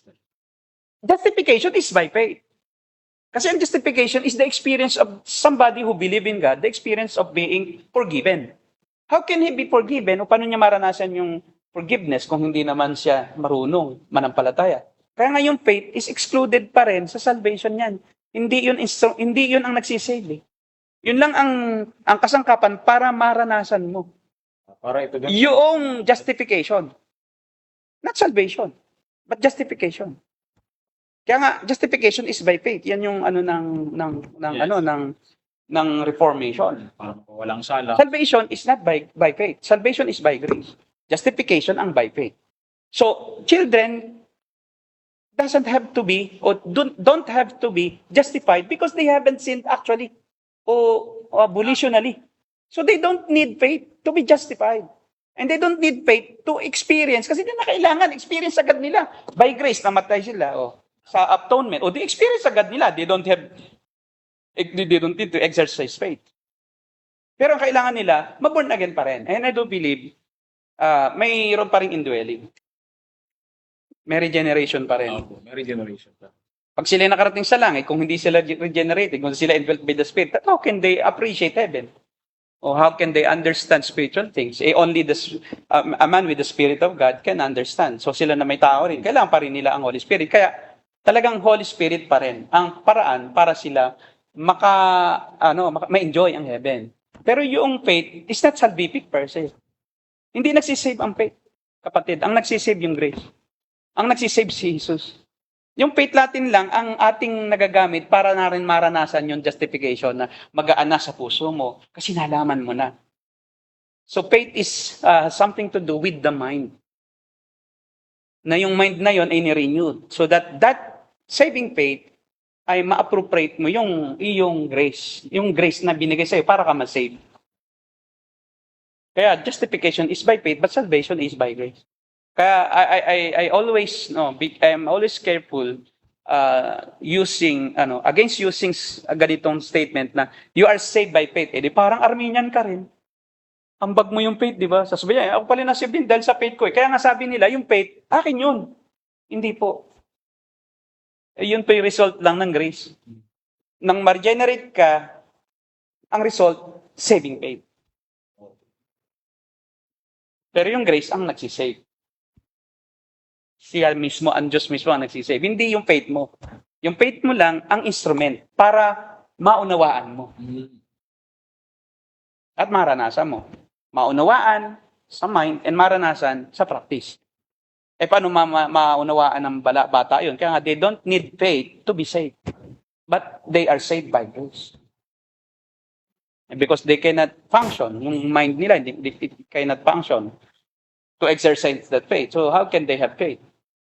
So faith is not necessary to be saved, kapatid, para sa bata. But para sa matanda, yun ay hindi necessary. Yun ay effect lang ng salvation. Result yun. Okay. Hindi siya yung sariling faith. Ang faith na meron ang tao, yung mga common faith lang. Faith sa tao. Faith sa tao, faith sa pera, hindi, faith din sa Diyos. Faith sa Diyos para sa pera. Faith sa Diyos para sa kagalingan. Faith sa Diyos para sa traveling, na maliligtas siya. Faith sa Diyos para sa eskwela, para makapasa. May faith pa rin sa Diyos, pero hindi salvific yan. Ang faith kasi na sinasabi sa Ephesians chapter 2, verse 8 and 9, yun yung faith na na-appropriate mo yun, you have understood what salvation is, and you experience that salvation in your everyday life. In yung saving faith. And that faith is not of yourselves, di ba? Sabi doon, in this is not of yourself. Yung faith na yan, na result ng regeneration, yung saving faith na yan, not the common faith that all men have, yung Christian lang, yung tunay na elect lang, ang mayroong faith na adult ha. Kasi hindi naman kailangan ng mga bata ang faith eh. Kasi sila na may saved by grace and they don't need to respond because they are children. Infants sila eh. Hindi nila kaya iyon gawin. Hindi lang yun, kundi yung mga bata pa baliw na, no? Tumanda, baliw pa rin ang isip. Kasama sila roon. Wala silang moral reasoning. Kaya nga kahit sa batas bawal patulan ang baliw. Kasi pag pinatulan mo, ikaw pa ang kukulong. Yung baliw, wala lang, problema. Yeah. Ito, gaalagaan pa nga sa mental. Papakain. Oo. Marami pong Papakain. salamat. God bless po sa inyo, Pastor. Okay. Thank you, Brother Chris. Marami sa lahat. May tanong pa? Sige po. Salamat sa iyo, Brother Chris. No? Mag-entertain na po tayo ng iba pang mga question, Pastor. No? Iba na yung ating, yung ating... Maganda po yung natin eh. Oo. Okay, yung Brother RJ. Ganda na ng interface natin. No? Medyo may mga tanong po tayo, Okay. Pastor. At saya natin dito kay Leonard Blanco. Good evening po, Pastor. Matanong ko lang po, halimbawa naman po ay truly elect ka, tapos nagkasala, then hindi mo na-repent, tapos dumating ang Panginoon. Jesus ka pa Okay, rin. okay. Lito siya doon sa dalawang uri ng repentance. We have two kinds of repentance. Repentance unto appropriation of salvation. And repentance unto Yung fellowship. asking for forgiveness to maintain good relationship with God. Dalawa yan. Isang general yon. Yung unang repentance unto appropriation of salvation, general forgiveness yon. Lahat na ng kasalanan mo, kahit di mo inisa-isa, when your heart was changed, when you were born again, at that moment that you are regenerated by the Spirit of God, God made you so humble. And God made you a person after God's own heart like David. That you relinquish everything that you are clinging on. And you have asked for forgiveness as a hula, yung lahat ng kasalanan mo na. Pag sinabi mo, Panginoon, patawarin mo po ako para ayoko pong mapahamak. Yun yung kaligtasan yun yung ma-appropriate mo ang kaligtasan. That moment na ikaw ay na-save, napatawad na ang iyong past, present, and future sin. Kaya nga may justification. When God has forgiven you, God has justified you. He did not only forgive you, but He made you a saint.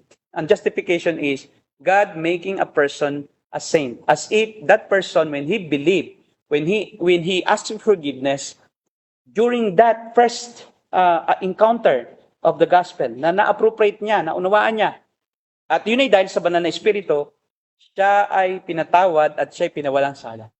So, lahat ng kasalanan mo napatawad na, even future sins. Yun yun. Okay. Ngayon, parang hindi ka nagkasala kahit kailan. Yun ang turing sa'yo ng Diyos. Pero hindi mo inisa-isa yung kasalanan mo. Kaya nga hindi po totoo yung ancestral sin, yung parang tawag dito. Yung inaano mo na, yung mga sumpa sa mga guna. Yung curse, generational. Yung generational curse na kailangan mo daw hingi ng tawad yung mga pati kasalanan ng mga magulang mo. Hindi totoo yun. Kasi individual ang pagpapatawad.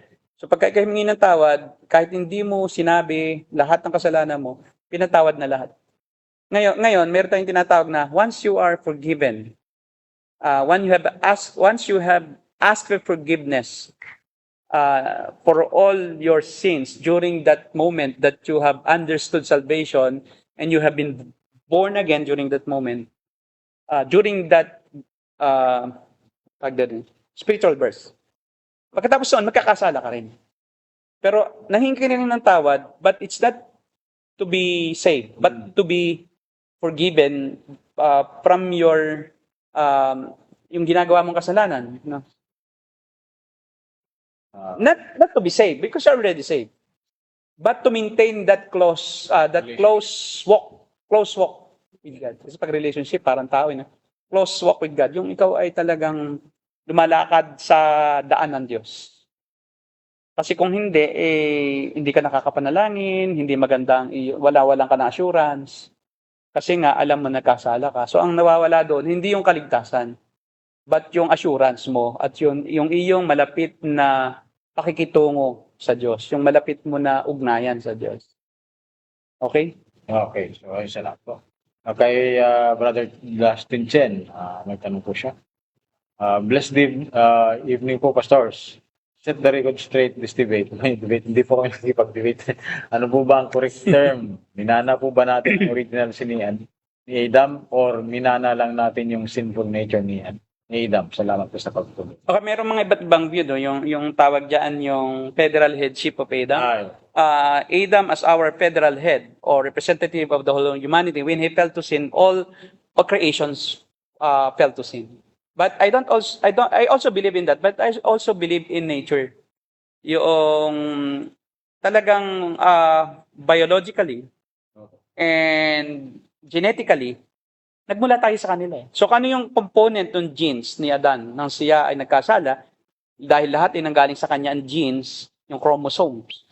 Okay, may tinatawag tayong chromosomal Adam and mitochondrial Eve. Talagang sila, minana natin kung ano yung physical component, yung tawag dyan, yung DNA. It's through DNA. So federal headship and DNA, talagang minana din natin yung ating kalikasan sa kanila. Tulad ng buhok na mamana kung yung sakit na mamana yan. Yung ibang sakit yung ibang sakit. Meron namang sakit na hindi namamana. Pero may mga sakit yung kulay ng mata, namamana yan. So kung ano yung katangian ng iyong katawan, ng magulang mo, actually, kung ano yung system na nagahari sa katawan ng magulang mo, yun din na nagahari sa katawan. Kaya naniniwala ako sa pareho. Federal headship at saka yung genetics by genes. So, talagang sa fall ni Adam, nag-fall din lahat. Kasi lahat, Yes. kali kay Adan eh. Yes po. Namana natin yung guilt, yung ating nature. Okay. Medyo ano po tayo, medyo ano yung ano, may limit lang yan. Pero natin. At bakit nilikha pa ng Diyos ang tao na alam niyang itatakwil siya at lalaban sa kanya? Ay di para maunawaan ng tao, hindi para sa kanyang kaluwalhatian. Yes. Everything that God does is for His own glory and for His own majesty and for His own yung pagpupuri siya o for His own praise. For the praise of His own glory. Para purihin ang kanyang sariling kaluwalhatian. Yes. Ayan lang. Kahit na lahat nangyayari ay para sa kanyang kaluwalhatian. Hindi tayo ang sentro ng sansinukob, ang Diyos. Tayo ay kanya lang binigyan ng pansin. Sino ako? Sabi nga sa song.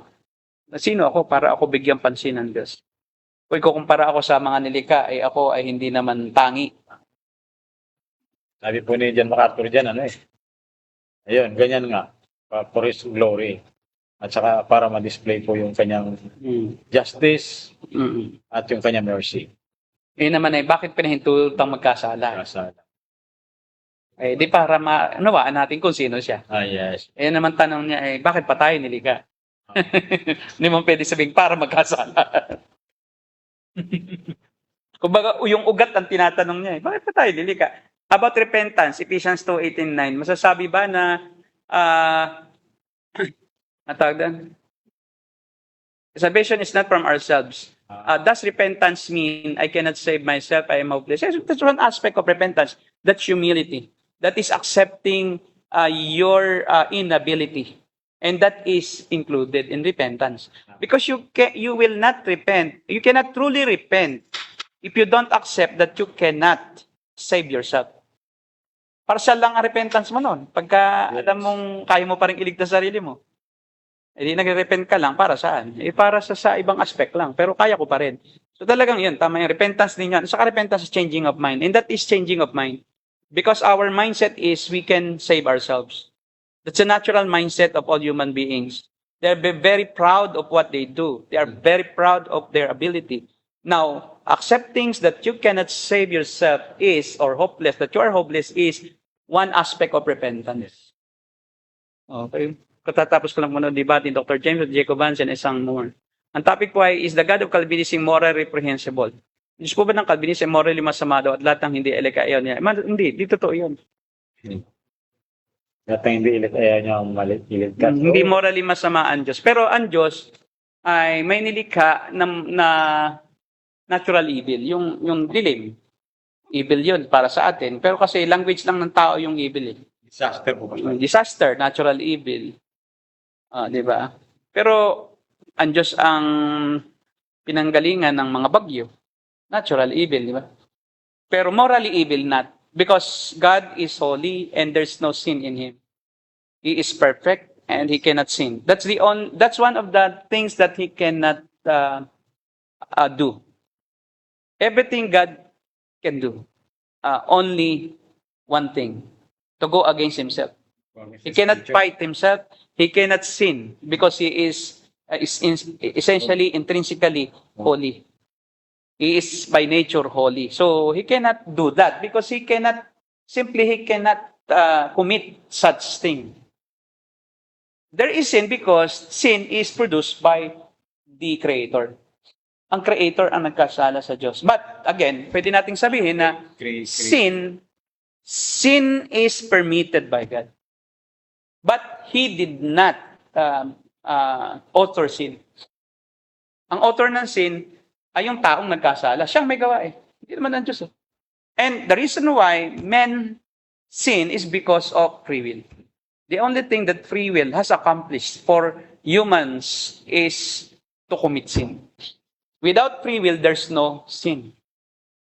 There's no sin at all. Because God can make us robot so that we cannot sin. Or God can make us holy like Himself, that like the Lord Jesus Christ, who is not able to sin. Tama po.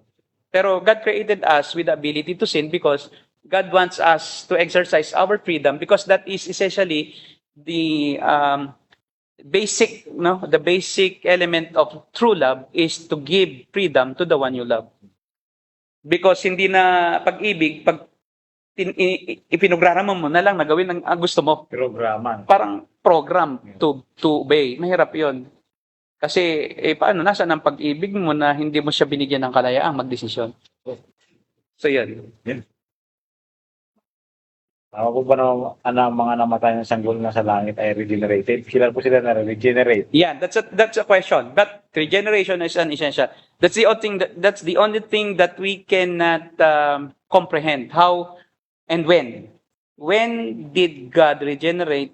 But I believe before they go to heaven, they need to be regenerated so that they can appreciate heaven. Because the Holy Spirit must indwell their spirit so that they can appreciate heaven. So before going heaven, well, I can presume after death or before near death. Kailangan na nilang ma-indwelt ng Holy Spirit, and yun ay ano ng regeneration. Yun ang cause ng regeneration din, yung indwelling. So, another question po, muli to Lawas Rosales. Tanong Split po second. makasal po ba tayo doon kung nasa intermediate tayo? Ano ba? Hindi na po. Wala na pong pag-aasawa sa langit. Sinagot yan ng Panginoon na there is no marriage in heaven. Pakibasa mo nga yan. Sa Matthew yan. Hindi na po ikakasal at wala na rin pong pag-aasawa roon. Wala na rin pong sex. Matthew 22:30. Pakibasa. Matthew 22:30. Ito po'y temporary institution lang ang marriage. Po. So this is an earthly relationship. Yung marriage, yung relationship between man and woman, yan po ay earthly lang, wala niyan sa langit. Kaya po wala na pong kasalan doon. Pero figuratively, ginagamit yung salitang kasal, figure of speech lang, doon sa pagsasama-sama ng Panginoon Jesucristo at ng mga elect. Pero that is not literal wedding. That is a figurative language used for fellowship and for relationship din, sa heavenly relationship. Sayin po natin. Okay. Pakibasa po yan. Matthew 22:30. Sa muling pagkabuhay, ang mga tao ay hindi na mag-asawa. Sila magiging tulad ng mga anghel sa langit. Tulad naman sa muling pagkabuhay ng mga patay, hindi pa ba ninyo nababasa sa kasulatan ang sinabi sa inyo ng Diyos? Sabi niya, ang Diyos ni Abraham, Diyos ni Jacob, ang Diyos ay hindi Diyos ng mga patay, kundi ng buhay. Okay. So yun. So, wala na pang pag-asawa, tayo magiging parang mga anghel. Yeah. Tayo ay i-enjoy na lang natin ang pakikisama natin sa Diyos at saka po mananampalataya nang wala ng sexual relationship. Wala na ring sexual thoughts. Wala nang ganon. Walang sinful thoughts. Aalisin ng Diyos, babaguhin ng Diyos ang ating isip, magiging makalangit. Magiging makalangit ang ating appetites, magiging makalangit ang ating desire, magiging makalangit ang ating pananaw, yung ating views, at magiging makalangit ang ating katawan. Hindi na yung katawang ito na nauuhaw, nagugutom, nagsasaktan, lahat hindi na. Wala na ring presensya ng kasalanan. No? There will be absence of sin in the body. There's no more sin in the body. There's no sinful nature. Tapos na ang pagiging makasalanan. Okay. Hindi na po, Pastor. Thank you. Okay. So, Pastor, siguro, Oo, anong oras na? 34 hours na. Tagal, no? Isang oras at quarter to, ano na? Magdadalawang oras. Sige po, paalam na tayo. Kami po ay magbabalik sa Webes, no? Ganito rin po. Kung sino po yung gaya ngayon, no? Invite tayo kung sino yung gusto pong makapagtanong on with video. Opo. You just message us. Pwede po kayong magtanong directly. Para po katulad nung ginawa po ni Brother Chris. At i-entertain po namin. Yes, sir. Okay, magpaalam tayo. Dati po ang The Narrow Gate, Yeah. and we are the Cult Busters. God bless you.